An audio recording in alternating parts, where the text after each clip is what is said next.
class, today we would be discussing about how do we use infographic to present the data that we have.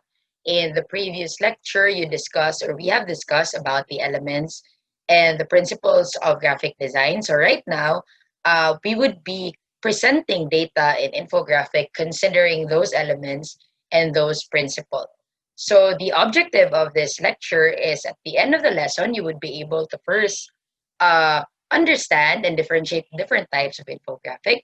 Two is you would be reflecting on the importance of infographic and conveying large amounts of information. And third is you would be applying and creating your own infographic using templates available online. So let's start this by defining or visualizing what is an infographic. Infographic might be seen in printed media or in printed material.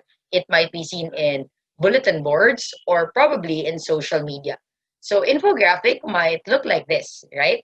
So this is an example of an infographic about the super typhoon Yolanda, which happened last 2013. So this is an example of visualizing the data that they have about a certain disaster. This is also another example about an infographic on how can we effectively prepare for a disaster. If you try to compare both infographic, one thing is common, which is data visualization. You have your data, the goal is to present it in an infographic or to visualize. So here are some examples of an infographic. We have this one and we also have this one. So these are outputs from my students of the beta batch. So why do you think the rise of infographic and online media became common nowadays? It became common simply because studies have shown that 65% of individuals are visual learners and infographic greatly helps them in understanding uh, a vast information or a big data presentation. So these are some examples also of infographic. So these are how it looks like, just like what we see in online or in printed material. So question, how can we effectively create an infographic? Just like in the image manipulation or in creating graphic design, we consider the elements and principles. So what are the principles that we also consider in effectively creating an infographic?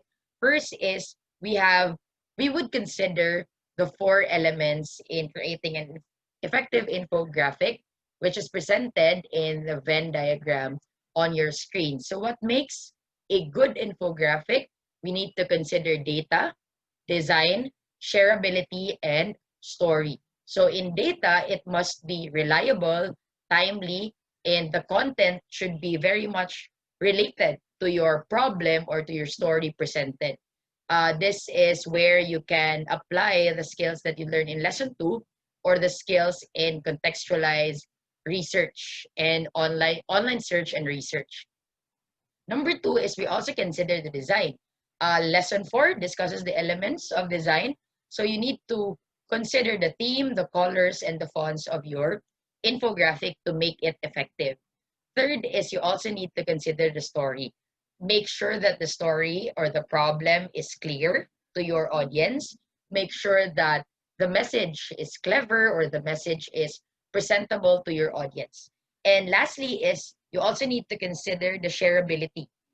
Is your infographic uh, can be can your infographic be presented in online platforms? So is it not embarrassing? Is it not damaging to other people? So you need to consider the four elements in creating an effective infographic. So if you just consider two of them, just like for example, you only consider shareability and story, it might be an embarrassing infographic simply because it does not have reliable data. So you did not research for your infographic. So it's very much important to consider uh, the data, the design, the story, and the shareability of a certain infographic to make it effective and to make it good.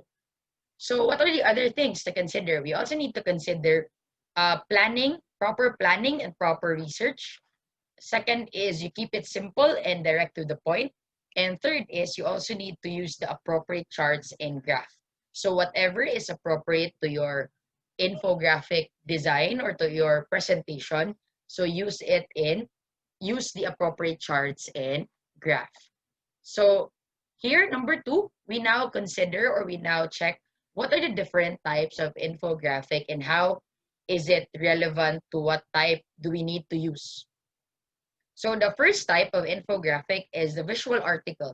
You would know visual article because this is the wordy content, or this is the infographic, which consists of wordy content, and it just made it more visual, and it's also very much available in social media. The way or the that ones we see on the social media is probably the visual article type of infographic, just like this. It contains more words than numbers and any other elements of the design, just like this example also. So that's the first type of infographic. Visual article contains wordy content, and it made it more visual in your end. So another type is we also have the timeline infographic. So timeline infographic, you would know how is this different from the other types is because it outlines events chronologically. It presents an historical journey of your event, of your data. So historical journey might look like this. With a specific year, you present a specific event that happened. And of course, it might also look like this. So again, if you say timeline infographic, it it outlines events chronologically and it presents a historical journey. Another type is we also have flowchart. So how is flowchart different? Flowchart actually is designed to make a viewer answer a series of yes or no question and arrive at a particular answer at the bottom part of the infographic or at the end of the infographic, just like this. So how to create an infographic? You start on the upper left side of the screen. So you would be asking, have you got a decent idea? Yes. Can you find some data? Yes, until you would arrive to a particular answer at the end of the infographic. So this might also look like this. This is also familiar to you probably on the way or the things that you see or the flowcharts that you see on your K-Zone or your Total Girl magazines before. So this is an example of a flowchart infographic. For example, who will be your prom date? And you would be asked to answer a series of questions to arrive at a particular prom date or a particular answer that you need. That's an example of a flowchart infographic. We also have a cheat sheet. It is a quick reference for different kinds of information. You would know a cheat sheet type from the others is actually it consists of step-by-step process on how to do things. For example, how to enroll in XU Senior High School. First step, second step, third step.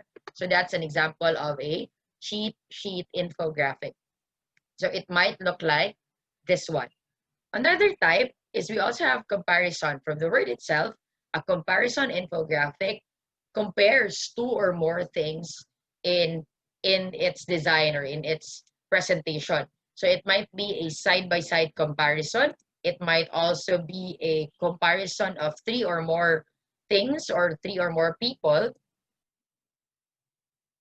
Another type of infographic is a numerical type. It primarily consists or comprises of numbers, charts, graphs, or statistical data. So it might look like this or it might look like this. However, do not forget that when we say numerical infographic, it does not mean that it does not contain text anymore. So it's just that dominantly what the elements present in the infographic is actually numbers, charts, graphs, or statistical data.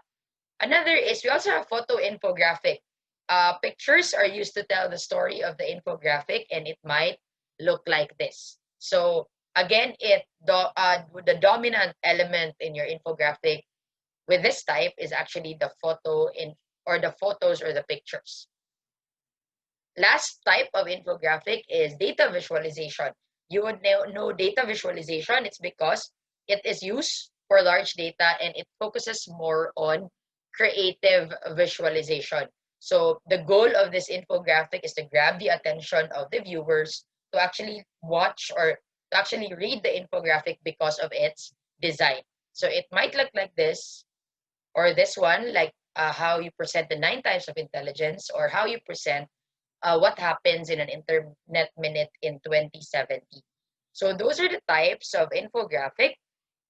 And in creating infographic, we would be using Piktochart, and we would be also using Canva. However, if you know how to create or to present it in Photoshop, so you might want to use that if you can. So how to create infographic? We would be going to visit again Canva for education. So you sign up or you log in, and you would just search infographic with the dimension 800 by 2000 pixels. So you would now be presented, or you would now be seeing the different templates that you can use for the design. Just change the content of it, and of course the colors and the themes, just change it, and now you're ready for downloading your presentation or your infographic. By the way, you would know that your account is still not registered to Canva for Education when you would still be asked to download to still if you would still be asked to pay for a premium image. So don't forget to log in to Canva Education. So I guess that's the end of my lecture. I hope you learned about infographic and how to create it. So thank you so much.